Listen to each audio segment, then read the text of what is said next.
Assalamualaikum warahmatullahi wabarakatuh. Waalaikumsalam warahmatullahi wabarakatuh. Kami dari kelompok 9 yang beranggotakan 1. Kinanti Murdiasari, NIM 2019-11526. 2. Rizky Nazila Awalina, NIM 2019-11542. Dan 3. Tri Mardiana Sari, NIM 2019-11630. 4. Elsa Rosalinda, NIM 2019-11635. Dan yang terakhir, Sila Rohma Nazila, NIM 2019-11648. Di sini kami akan melakukan observasi secara daring tentang UMKM di Jepara. Dan kita sudah kedatangan tamu, narasumber dari Jepara. Silahkan narasumber perkenalkan diri terlebih dahulu.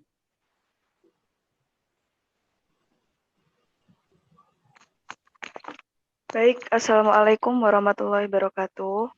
Waalaikumsalam. Waalaikumsalam warahmatullahi wabarakatuh. Sebelumnya, perkenalkan nama saya Wafda Rahimatu Safira. Saya berasal dari Jepara. Dan saat ini saya sedang menjalankan usaha di bidang kerajinan, yaitu furnitur. Terima kasih. Terima kasih narasumber sudah berkenan hadir dan memperkenalkan diri. Selanjutnya kita akan memasuki sesi tanya jawab.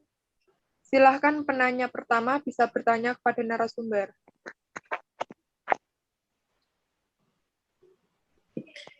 Oke, pertanyaan pertama, bagaimana awal mula UMKM ini terbentuk? Sebelumnya, saya mau menjelaskan dulu gimana sih dulu UMKM ini terbentuk. Jadi dulunya sebelum saya pegang itu sudah terlebih dahulu dikelola oleh ayah saya. Ada 2 tempat, yaitu di Jepara sama di Banten, tapi yang dikelola ayah saya itu di daerah Banten. Dan yang di Jepara itu disuruh kelola orang lain atau enggak kepercayaan orang kepercayaan ayah saya. Terus kemudian setelah itu ayah saya meninggal. Jadi setelah ayah saya meninggal, kemudian setelah itu yang di Banten itu sekarang dikelola oleh kakak saya sendiri yang pertama, kemudian yang di Jepara tadinya dikelola oleh orang lain, sekarang saya sendiri yang mengelola, gitu. Pertanyaan kedua, visi misi dari UMKM ini apa? Kalau visinya itu menjadikan usaha home industry furnitur di Jepara yang profesional dan menghasilkan produk yang berkualitas pastinya ya. Kemudian kalau misinya itu sih ada beberapa, contohnya kayak melakukan proses pekerjaan sesuai dengan aturan dan prosedur, kemudian tetap memperhatikan standar keamanan karyawan, terus menyelesaikan pesanan itu sesuai dengan pemesanan konsumen atau sesuai dengan tepat waktu. Terus kemudian menggunakan bahan baku furnitur yang berkualitas pastinya. Kayak gitu. Oke, pertanyaan selanjutnya, produk apa aja sih yang diproduksi oleh UMKM ini? Kalau produk apa yang dikelola, yang diproduksi itu sih kan kita berjalan di bidang kerajinan, di bidang furnitur dari kayu jati nih. Jadi produk yang dihasilkan itu ya misalkan kayak almari, kayak kusen, kayak ranjang tidur, terus buffet, terus meja makan, kursi tamu, kayak gitu-gitu sih. Kalau boleh tahu dari mana sumber modal yang digunakan untuk mendirikan usaha ini? Dan mengapa memilih sumber modal tersebut? Kalau sumber modalnya itu menabung. Jadi saya itu sebelum-sebelumnya kan ini usaha yang saya jalanin ini tuh nggak terprediksi saya sama sekali karena kan saya menjalaninya setelah ayah saya meninggal. Jadi kayak tidak terprediksi sama sekali gitu. Kalau model awalnya itu sih saya nabung, saya punya tabungan, terus setelah ayah saya meninggal itu kan eh, usahanya berhenti beberapa minggu kalau nggak salah. Setelah itu kan harus dijalankan lagi. Nah, dari situ tabungan saya itu saya gunakan buat mengembangkan usaha yang saya jalani sekarang, begitu.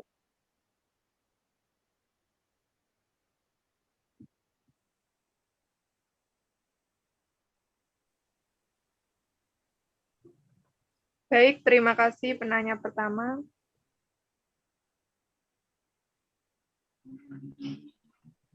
Sekarang dilanjut pertanyaan yang selanjutnya ya, Mbak.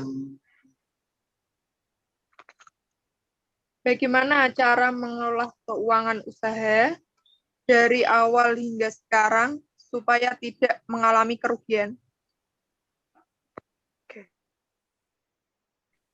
Kalau pada umumnya orang yang sedang menjalankan usaha itu kan punya tips masing-masing ya buat menjaga keuangannya, gimana sih agar keuangannya itu tidak terjadi kerugian dari sebelum dikeluarkan modal. Kalau saya sih ya seperti orang-orang pada umumnya, misal yang pertama itu pisahkan keuangan pribadi sama keuangan usaha yang sedang dijalankan. Jadi semisal nih saya punya kartu ATM, dua-duanya ini yang pertama itu harus berisi uang saya pribadi atau uang saya yang mau saya pakai segala macam kebutuhan saya.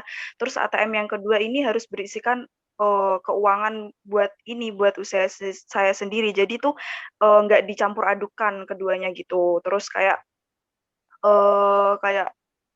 menentukan berapa persen sih dana yang dijadikan buat modal. Kayak misalkan saya modalnya dulu itu sekian berapa persen. Nah, dana ini tuh yang saya mau jadikan buat modal. Jadi keuangan ini tuh jangan sampai diungkit-ungkit, jangan sampai ada yang megang atau ada orang yang mau nguntit-nguntit, pokoknya disimpan atau enggak langsung aja dieksekusi, mau dijadiin usaha itu sendiri. Terus habis itu sih membuat laporan, ini yang paling penting sih, harus membuat laporan, harus ada laporan setiap bulannya. Kalau saya pribadi itu sih nggak mengacu 1 bulan sih, kadang sih 3 minggu, 2 minggu itu kadang udah ada pembukuan, karena kan pemesanan itu kan nggak tertentu ya waktunya, terus habis itu jumlahnya itu tuh nggak tertentu, jadi pembukuan itu harus ada dan pembukuan itu harus terbuka, sebisa mungkin tuh harus semua dirinci, sedetail mungkin, jadi tidak ada kebingungan, oh uang ini sekian ini dikemanain sih, oh sekian ini dibawa kemana sih, jadi itu semua harus runtut gitu. Terus jangan sampai ada hutang. Ini, kalau semisal saya tuh ambil bahan baku kayu jati sendiri ini, ambil bahan baku dari daerah sekian lah semisal, itu jangan sampai ada hutang. Jadi sebisa mungkin dikurangin kebiasaan atau kadang orang itu ada ya, orang itu kebiasaan berhutang, jadi sebisa mungkin dikurangilah resiko berhutang itu agar biar nanti ke depannya usaha yang kita jalanin ini semakin lancar, jadi nggak ada pemikiran, nggak ada beban, oh saya masih punya hutang segini nih, oh saya masih punya hutang di orang ini nih, jadi itu sebisa mungkin dikurangin resiko berhutang. Itu sih yang biasa saya lakuin buat ini menjaga keuangan agar tidak rugi, gitu.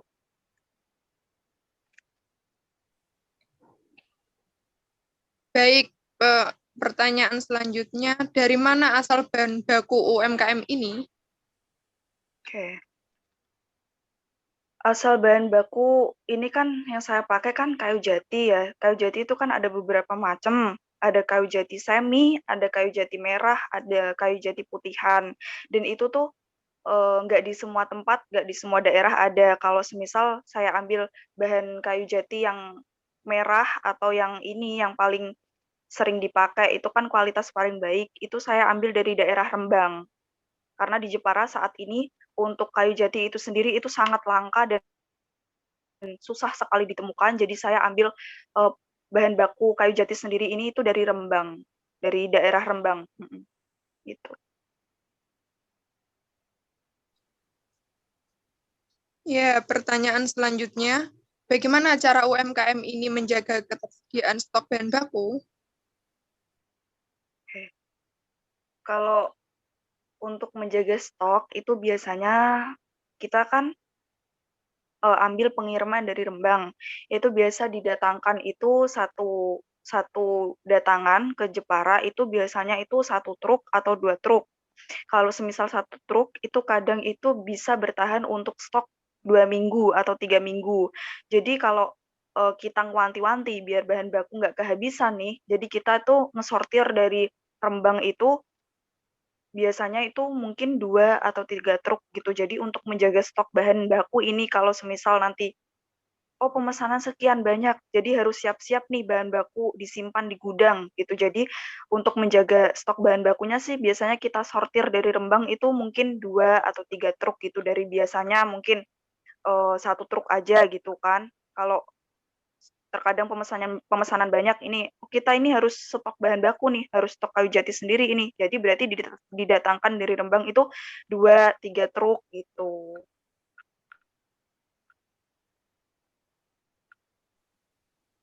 Ya, selanjutnya teknologi apa yang digunakan saat proses produksi?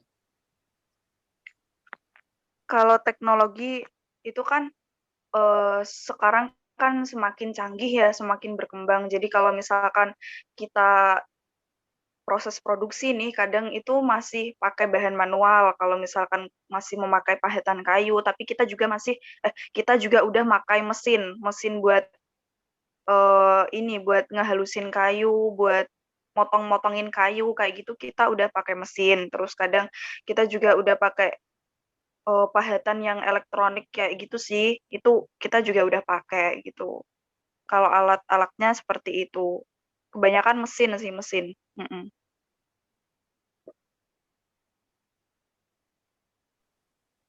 Baik, terima kasih atas pertanyaan dan jawabannya tadi. Dan selanjutnya akan dilanjutkan oleh penanya selanjutnya.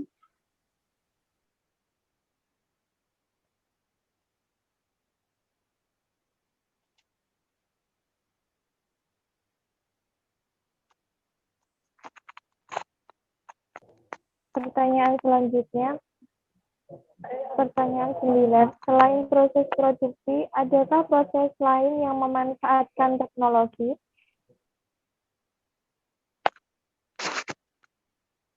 Kalau selain proses produksi itu kita di sini juga seperti pembukuan, itu kita sudah menggunakan komputer, sudah menggunakan laptop, kayak gitu-gitu sih.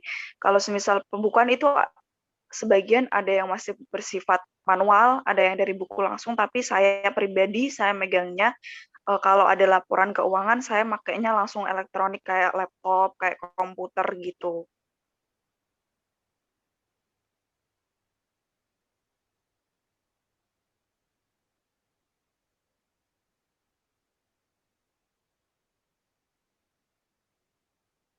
Ya, pertanyaan selanjutnya.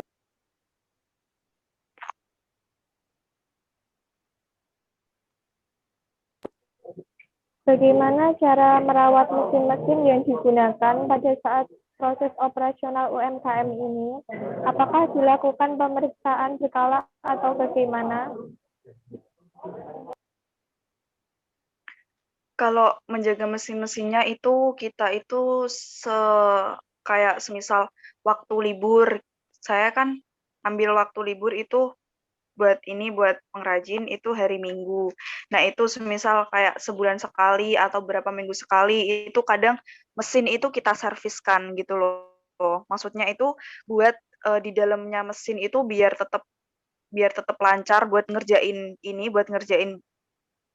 pemesanan dari konsumen, tapi tidak membahayakan gitu. Jadi, semisal sebulan sekali atau 3 minggu sekali itu paling tidak kita cek, kita serviskan, kita bersihkan di dalam mesin itu biar menjaga agar tidak terjadi hal yang membahayakan untuk, pengrajin yang mengerjakan gitu. Jadi tetap dicek, tetap diservis, tetap dibersihin setiap sebulan sekali sih, gitu.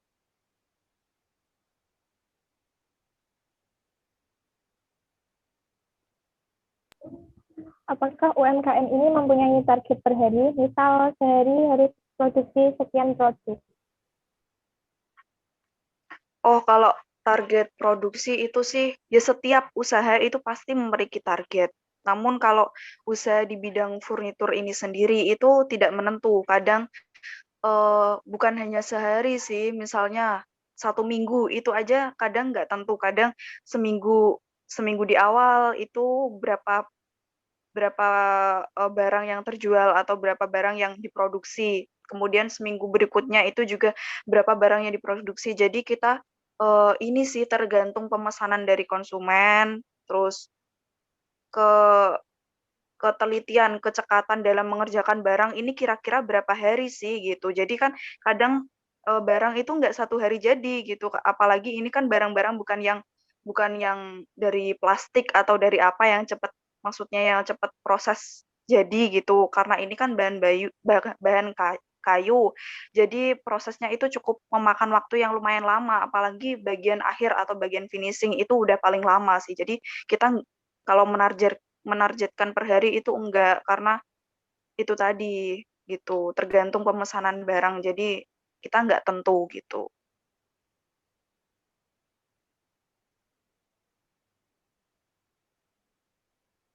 Pertanyaan selanjutnya, adakah proses sortir produk sebelum dikirim ke pelanggan?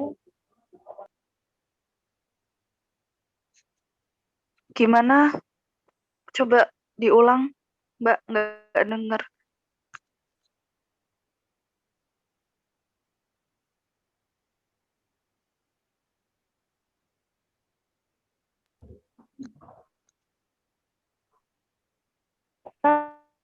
Proses produk sebelum dikirim ke pelanggan.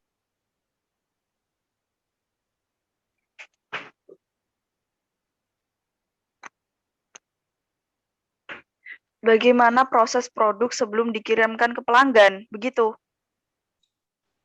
Enggak, Mbak. Itu adakah proses Soalnya nggak sortir? macet-macet. Ya, tak ulangi. Adakah proses sortir barang itu sebelum dikirim ke konsumen? Itu, Mbak. Oh, iya, ada. Kalau proses sortir barang itu pasti ada. Kadang kita juga nggak langsung dikirimkan ke konsumen. Kadang kita juga melalui beberapa reseller gitu yang barang ini sekian harus disortir dulu, harus dicek dulu, harus di ini dulu biar kira-kira ini barangnya aman nggak, kira-kira ini udah selesai, udah semua, udah clear, udah beres, udah 100% jadi nggak, baru kita kirim ke konsumen gitu. Pasti ada, pasti sortir produk itu pasti ada.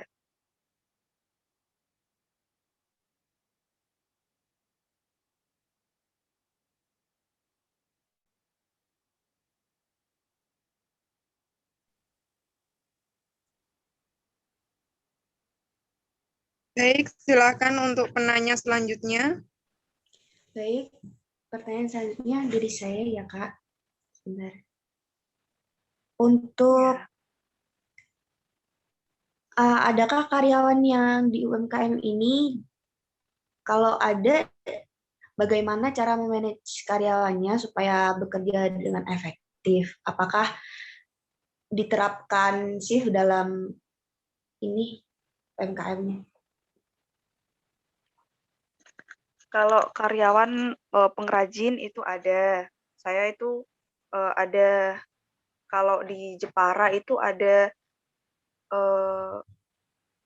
6 atau 7 pengrajin yang ada di Jepara. Kalau yang di Banten itu ada kira-kira 10 atau 11 gitu yang di Banten. Kalau yang di Jepara ini ada 7-8-an lah kira-kira, ada pengrajin itu ada.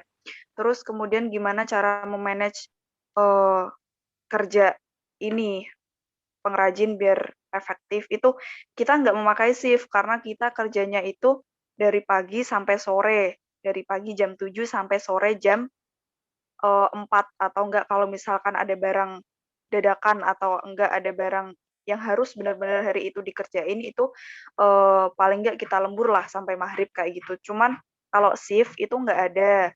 Gimana memanage karyawan itu ya mereka bekerja sesuai apa yang dikerjakan. Misal ada bagian tersendiri kan, ada bagian yang ngamplas, ada bagian orang yang buat finishing, buat akhir biar barang jadi, ada proses orang buat yang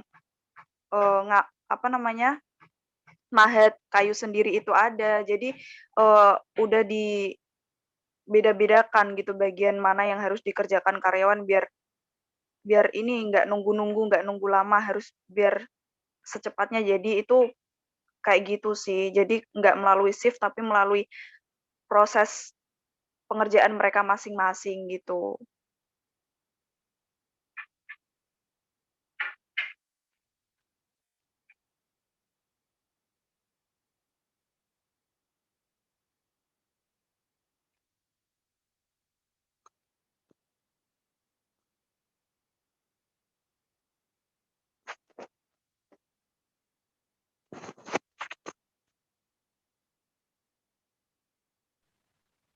Untuk pertanyaan selanjutnya,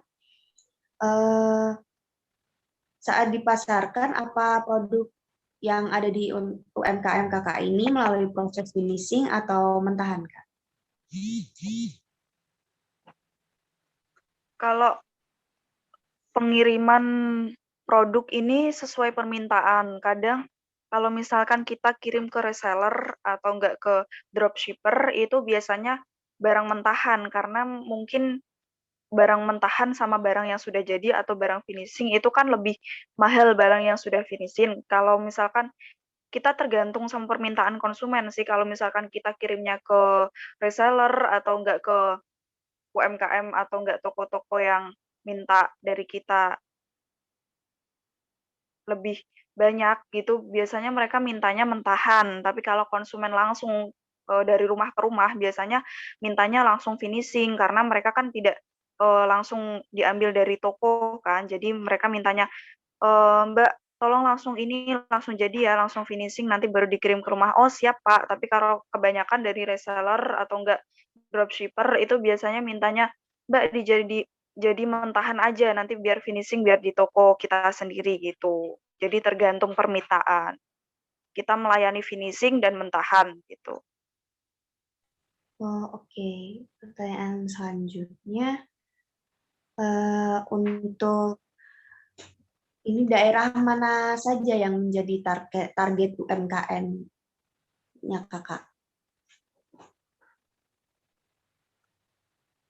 Kalau target daerah sih yang pasti kalau saya di Jepara, jadi pengiriman paling banyak itu sih di sekitar Jepara, kayak misalkan Kudus, Jepara sendiri, kemudian Kudus, kemudian di daerah Demak, Pati, Semarang gitu sih. Terus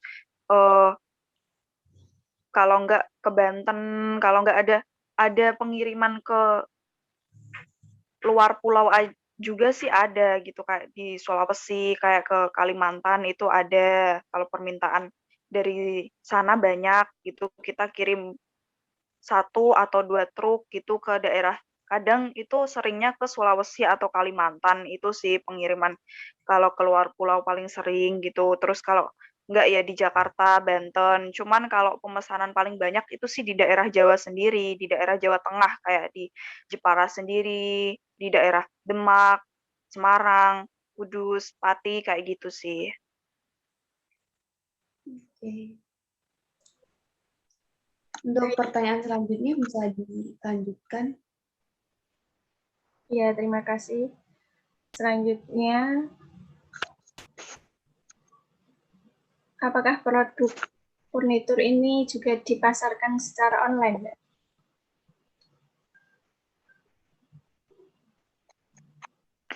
Iya, jadi produk kita sendiri ini ada pemasaran lewat offline maupun lewat online. Jadi kalau misalkan lewat online itu kita punya website sendiri. Kita kemarin baru beberapa bulan kemarin itu udah resmi buat website sendiri. Jadi kalau misalkan konsumen mau beli nih, konsumen mau pilih produk nih, kalau misalkan males datang ke tokonya langsung, bisa aja buka website kita gitu. Terus lewat Instagram, lewat Facebook gitu sih ada. Pemasaran online ada, terus kayak melalui Tokopedia, kayak aplikasi-aplikasi Shopee, Lazada gitu ada. Baik, terima kasih. Selanjutnya,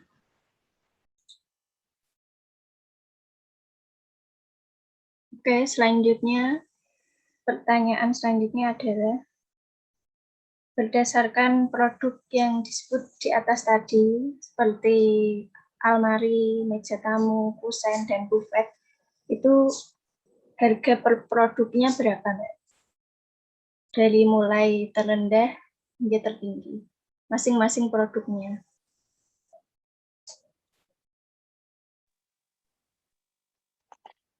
Kalau misalkan harga dari yang harga termurah ke harga tertinggi itu sih beraneka macam ya. Kalau semisal almari itu kan diproses, ada yang mentahan, ada yang langsung pengennya konsumen tuh langsung jadi finishing gitu kan. Kalau misalkan mentahan itu ya sekitaran mungkin 1.300.000, 1.500.000.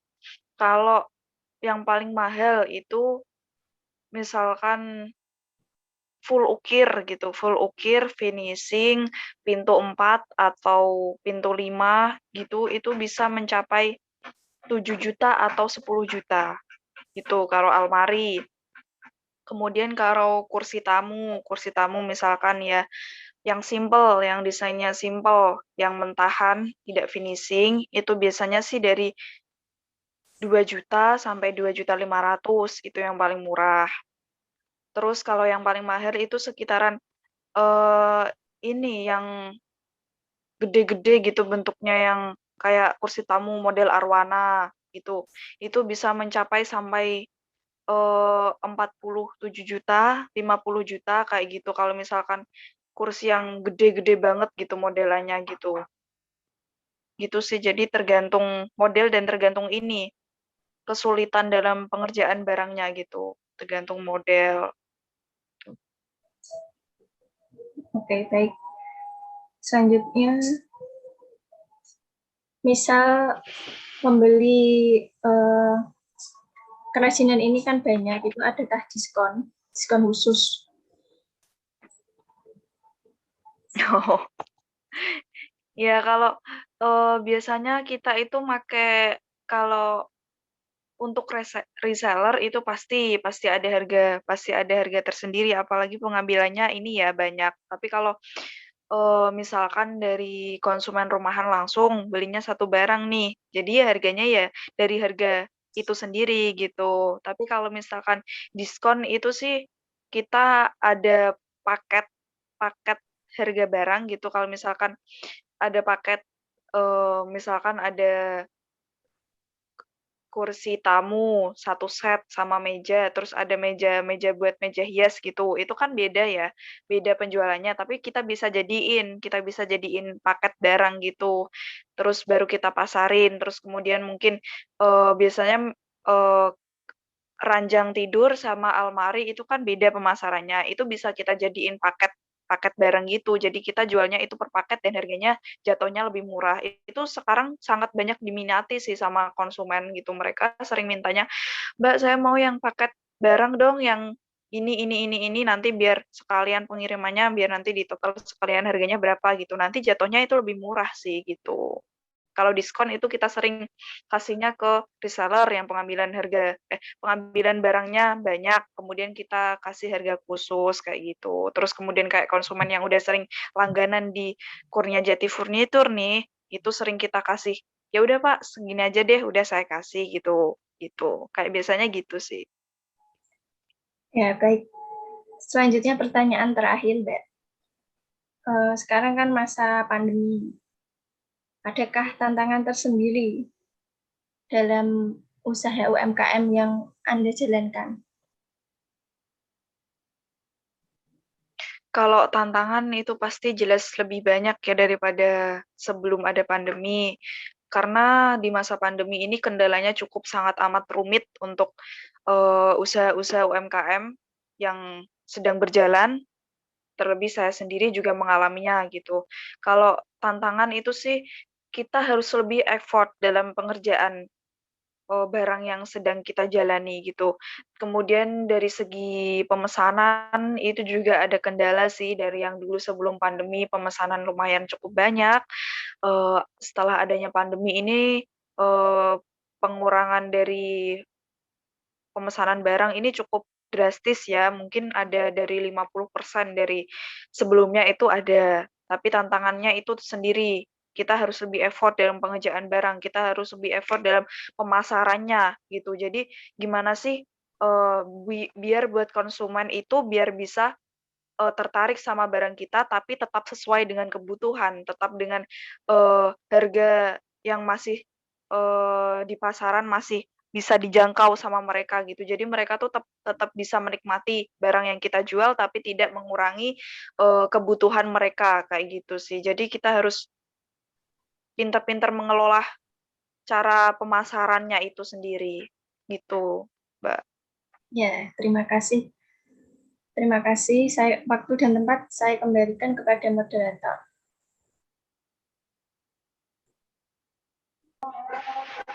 Baik, terima kasih kepada narasumber sudah berkenan kita wawancarai. Sekali lagi terima kasih.